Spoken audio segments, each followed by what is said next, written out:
इसके बावजूद भी हम भारतीय हैं। इसलिए हैं कि हमारे डीएनए में महादेव का डीएनए।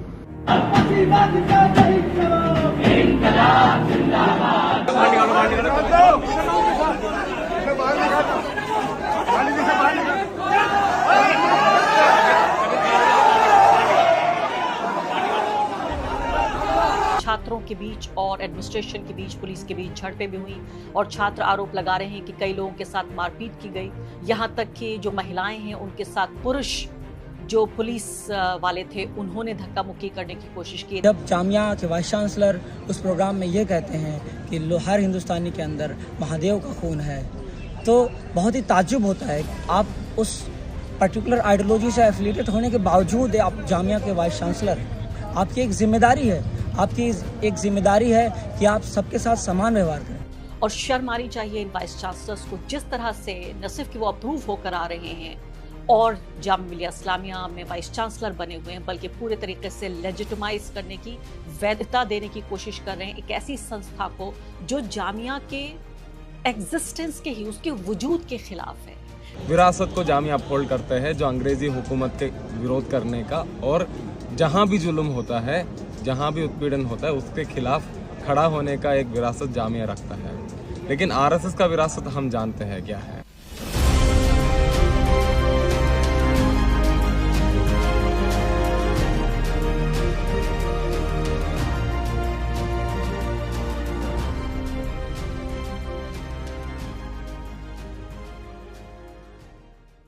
नमस्कार, इस खास कार्यक्रम में आपका स्वागत है। मैं हूं आरफा खानम शेरवानी। पश्चिम बंगाल के चुनाव और ईरान की जंग के बीच एक बहुत ज़रूरी खबर जो न्यूज़ साइकिल में आई और जिस तरह से आई थी उसी तरह से होके गुजर गई, लेकिन इस पर बात करना बेहद ज़रूरी है। वो है जामिया में आरएसएस का विरोध। जी हाँ, जामिया मिलिया इस्लामिया में, दिल्ली की यूनिवर्सिटी जामिया मिलिया इस्लामिया, जहाँ के आरएसएस के 100 साल मनाने का कार्यक्रम हो रहा था। एक युवा संगठन के नाम से आरएसएस के 100 साल कहाँ मनाए जा रहे हैं? जामिया में। अब यहाँ समझना जरूरी है कि इसका विरोध क्यों हुआ, जामिया क्या है और आरएसएस क्या है। पहली बात तो, जब से इनके 100 साल पूरे हुए हैं, पूरे देश भर में एक तरह से एक राष्ट्रीय उत्सव की तरह इस कार्यक्रम को मनाया जा रहा है। कोई जरा इनसे पूछे तो किस बात के 100 साल मना रहे हैं आप?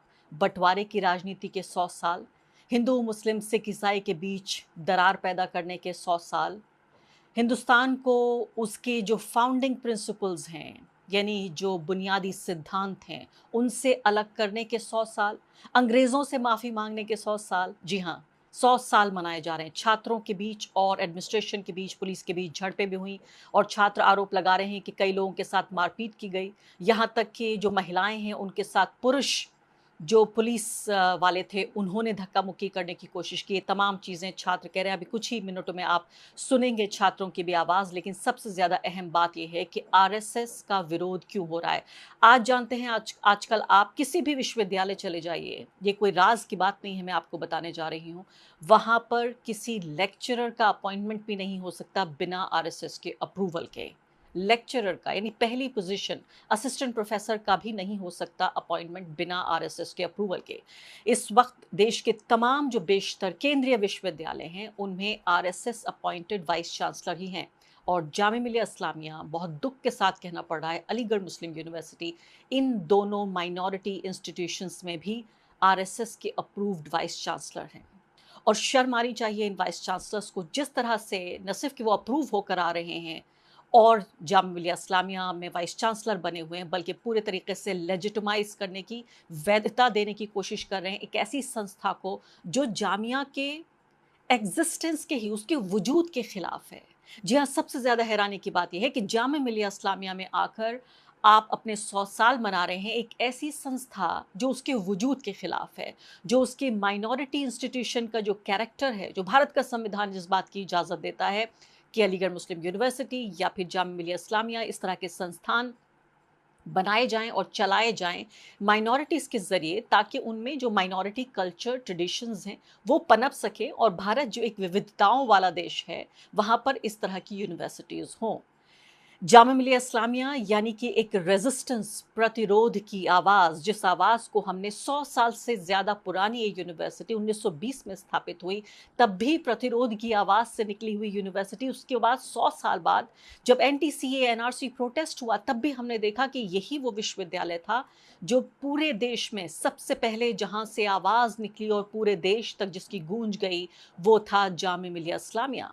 जामिया मिलिया इस्लामिया बहुत ही गौरवान्वित उनका इतिहास है मौलाना आज़ाद का, इतिहास है डॉक्टर जाकिर हुसैन का, इतिहास है महात्मा गांधी का। जी हाँ, कहा यह जाता है कि जामिया मिलिया नाम रखा जा रहा था, तब गांधी जी ने कहा कि जामिया मिलिया का नाम होना चाहिए जामिया मिलिया इस्लामिया। इस्लामिया जो शब्द है ये गांधी जी का दिया हुआ है। और ये भी कहा जाता है कि जब जामिया मिलिया के इस्लामिया के पास पैसे की कमी पड़ रही थी, तो महात्मा गांधी ने इस पैसे का अरेंजमेंट किया, अलग अलग लोगों से डोनेशन मांगी ताकि जामिया चलता रहे।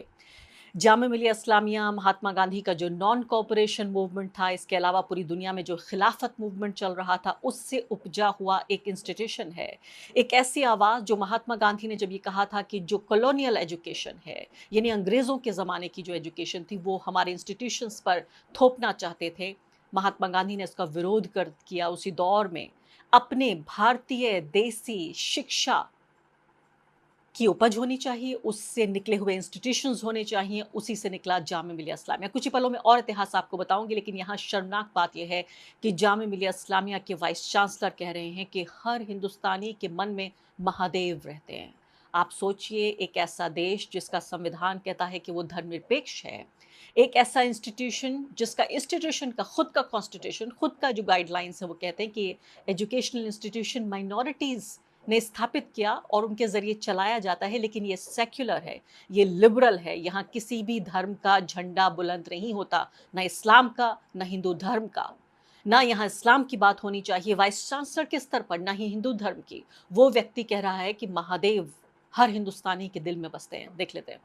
लोग हैं, उनकी परंपराएं अलग है। यहाँ पर जितने लोग बैठे हुए हैं, हमको ये नहीं लगता कि सबों की मातृभाषा एक होगी, हमको ये नहीं लगता कि सब जो है एक ही संस्कार के होंगे, एक ही संस्कृति में ज्योग्राफिकली बता रहा एक ही जगह के होंगे, उनका धर्म भी अलग होगा। इसके बावजूद भी हम भारतीय हैं, इसलिए हैं कि हमारे डीएनए में महादेव का डीएनए। तुमने कम्युनिज्म को देखा, सोशलिज्म को देखा, कैपिटलिज्म को देखा, एक बार जरा हमारा सनातनिज्म को भी देखो, मौका तो दो। पूरे भारतवर्ष, पूरे विश्व में हम हैं, इसलिए कहा सर्वे भवन्तु सुखिनः, सर्वे सन्तु निरामया। पूरे संस्कृति को आप पढ़ लीजिए, हर आदमी बोल रहा है मैं अच्छा हूं वो खराब है, मैं अच्छा हूं वो खराब है, मैं अच्छा हूं वो खराब है।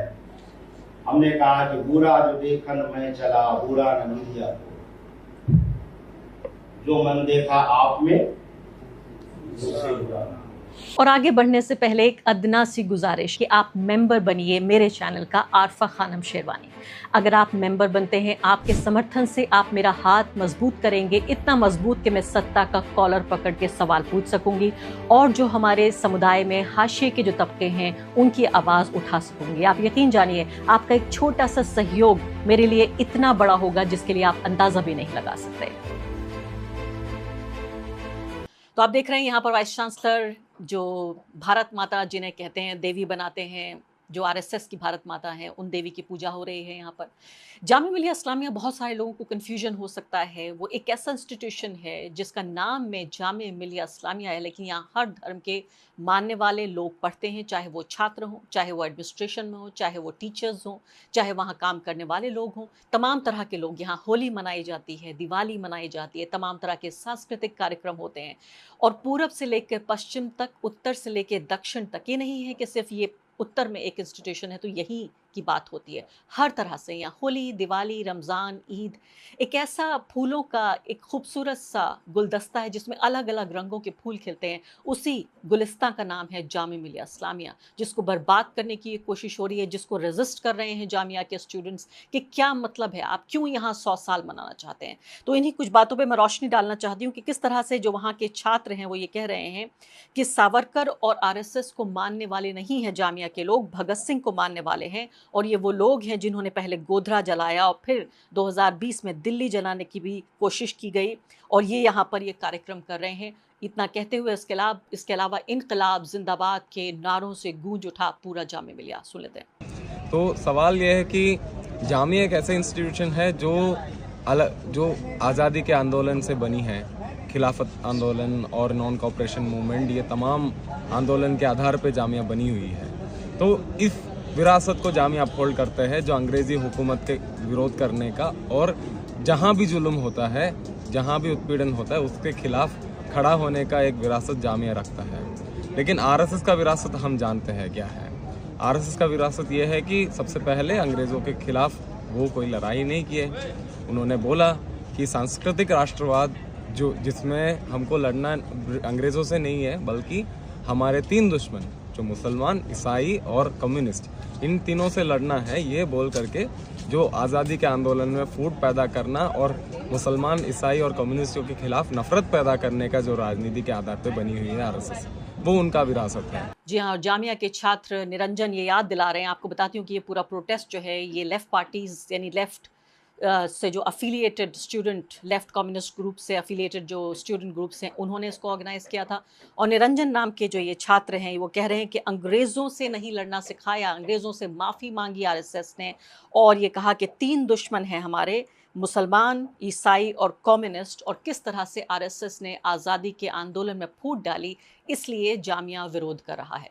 हमें ये जानना होगा कि आरएसएस का ऑपोजिशन एजुकेशनल इंस्टीट्यूशन में क्यों करना चाहिए, क्योंकि आरएसएस एक ऐसी संस्था है जो मानती है कि मनुवादी विचारधारा ही सबसे सर्वोच्च विचारधारा है। तो ये कहता है लोगों को आपस में बांटना है, लोग ऊंच और नीच हैं। तो इस तरह की विचारधारा जब जामिया में आएगी, क्योंकि जामिया का जो फाउंडेशन है, जामिया का फाउंडेशन एक सेकुलर प्रोग्रेसिव फाउंडेशन से बना है। यहाँ सेकुलर और प्रोग्रेसिव तालीम दी जाती है, यहाँ साइंटिफिक टेम्पर पैदा किया जाता है लोगों के अंदर। लेकिन जब जामिया के वाइस चांसलर उस प्रोग्राम में ये कहते हैं कि हर हिंदुस्तानी के अंदर महादेव का खून है, तो बहुत ही ताज्जुब होता है, क्योंकि वो उस जगह खड़े होकर कहते हैं जहाँ पे जेनेटिक इंजीनियरिंग से रिलेटेड एक कोर्स पढ़ाया जाता है। वो फैकल्टी ऑफ इंजीनियरिंग में वो खड़े होकर वो बात करते हैं। तो ये कितना अनसाइंटिफिक है कि हमारे वाइस चांसलर, हमें पता है कि वाइस चांसलर की नियुक्ति अभी किस तरह से हो रही है, लेकिन आप उस पर्टिकुलर आइडियोलॉजी से एफिलिएटेड होने के बावजूद आप जामिया के वाइस चांसलर हैं। आपकी एक जिम्मेदारी है, आपकी एक जिम्मेदारी है कि आप सबके साथ समान व्यवहार करें। आपकी एक जिम्मेदारी है कि आप न्यूट्रल रहें और इस जो साइंटिफिक टेम्परमेंट है उसको बढ़ाएं, जो प्रोग्रेसिव एजुकेशन है उसको बढ़ाएं, जो सेकुलर तालीम है जो कि जामिया की विरासत रही है उसको आगे बढ़ाएं, जो कि हमारे वाइस चांसलर उसके टोटली अपोजिट नज़र आए कल आरएसएस के प्रोग्राम में। तो यहाँ सबसे बड़ी बात यही है कि बचे खुचे जो डेमोक्रेटिक स्पेसेस हैं यहाँ पर भारत में, हर जगह आप जानते हैं, चाहे वो एजुकेशनल इंस्टीट्यूशंस हों, चाहे वो पॉलिटिकल स्पेसेस हों, चाहे वो मीडिया के स्पेसेस हों, हर जगह आरएसएस का कब्जा है। और इसीलिए वो चाहता है कि ऐसी जगहों पर खासकर जिनको सेक्युलर, लिबरल, डेमोक्रेटिक जगहें कहा जाता है, वहाँ आरएसएस अपना कब्जा कर ले। और यही उन्हीं स्पेसेस को बचाने का ये पूरा प्रतिरोध, ये पूरी कोशिश है। जामिया मिलिया इस्लामिया 1920 में अलीगढ़ में स्थापित हुआ था, उसके बाद फिर उसको दिल्ली लाया गया, और जो नॉन कॉपरेशन मूवमेंट था उसका ये हिस्सा था। जब जो एजुकेशनिस्ट थे उस दौर के, उन्होंने ये कहा कि हमें एक नॉन कॉलोनियल यानी अंग्रेज़ों का नहीं, अपनी शिक्षा के हिसाब से, अपनी हमारी जो वैल्यूज़ हैं उनके हिसाब से हमें शिक्षण संस्थान चाहिए। हकीम अजमल ख़ान, मुख्तार अहमद अंसारी और बाद में ज़ाकिर हुसैन, डॉक्टर ज़ाकिर हुसैन जैसे नाम जुड़ गए, जो कि बाद में भारत के राष्ट्रपति भी बने। जी हाँ, 1925 में जामिया को दिल्ली शिफ्ट किया गया, और आप जानते हैं ओखला यानी जामिया नगर का ये पूरा जो इलाका कहलाया जाता है, और उसी के इर्द गिर्द एक घनी आबादी, लाखों लोगों की घनी आबादी, उसमें ज़्यादातर मुसलमान हैं, वो रहते हैं, वो भी बस गई जामिया के इर्द गिर्द। यानी पूरा एक डाइवर्सिटी का, मैं कहूँगी, एक अलग माहौल यहाँ पर हो गया। इसके बाद 1988 में जामिया को भारत की सरकार ने सेंट्रल यूनिवर्सिटी का दर्जा दे दिया, और अब जो है फ़िलहाल एक टॉप इंस्टीट्यूशंस में जामिया को गिना जाता है। आर्ट्स है, मीडिया है, इंजीनियरिंग, लॉ, कई इस तरह के कोर्सेज हैं जो बहुत मशहूर हैं। पूरे हिंदुस्तान से छात्र यहाँ आते हैं, दुनिया भर से भी आते हैं यहाँ पढ़ाई करने के लिए। और आप जानते हैं कि मैं फिर से आपको याद दिलाना चाहती हूँ कि जब पूरे देश में सबसे पहली आवाज़ नरेंद्र मोदी और बीजेपी सरकार और ख़ासकर आरएसएस की वो तमाम जो साजिशें थीं, जो भारत को एक हिंदू देश, एक धर्म के नाम पर बनाए जाने वाले देश के तौर पर तब्दील करने की जो कोशिश की, उसका सबसे बड़ा जो रेजिस्टेंस है वो जामिया मिलिया इस्लामिया से आया। और यहाँ पर कहते हुए मैं गौरवान्वित महसूस कर रही हूँ कि किस तरह से वो छात्र, आप सोचिए कि ये छात्र 5-5 साल जामिया के छात्र, उनके एलुमनाई एसोसिएशन के लोग जेल में रहे। और मैं दाद देती हूँ उनकी हिम्मत को, उनके हौसले को और उनकी उन वैल्यूज़ को जिसकी वजह से ये छात्र आज भी बाहर निकलकर विरोध प्रदर्शन कर रहे हैं, क्योंकि आप जानते हैं कि ये सरकार किसी भी तरीके का विरोध बर्दाश्त नहीं करती। एनटीसीए एनआरसी मूवमेंट में भी किस तरह से साजिश करके इन छात्रों को, और मैंने कहा पूर्व छात्रों को भी, जेल भेजा गया। इनकी जो मैं कहूँगी वेलफेयर है और जान माल है उसको सीधे तौर पर रिस्क है। उसके बावजूद भी ये छात्र इन डेमोक्रेटिक वैल्यूज़ के लिए जो भारत का संविधान हमें सिखाता है, जो जामिया मिलिया इस्लामिया के फाउंडिंग प्रिंसिपल्स सिखाते हैं, महात्मा गांधी का जामिया, मौलाना आज़ाद का जामिया, हकीम अजमल ख़ान का जामिया, डॉक्टर ज़ाकिर हुसैन का जामिया, जी हाँ, उस जामिया की रक्षा करने की ये छात्र पूरे तरीके से कोशिश कर रहे हैं और जामिया को बचाने की कोशिश कर रहे हैं। जामिया का जो मेन कैरेक्टर है, यानी पूरा एडमिनिस्ट्रेशन जो है पूरे तरीके से हिंदुत्व के खेमे में और हिंदुत्व के पूरे झोल में चला गया है और उसी से बचाने की ये छात्र कोशिश कर रहे हैं।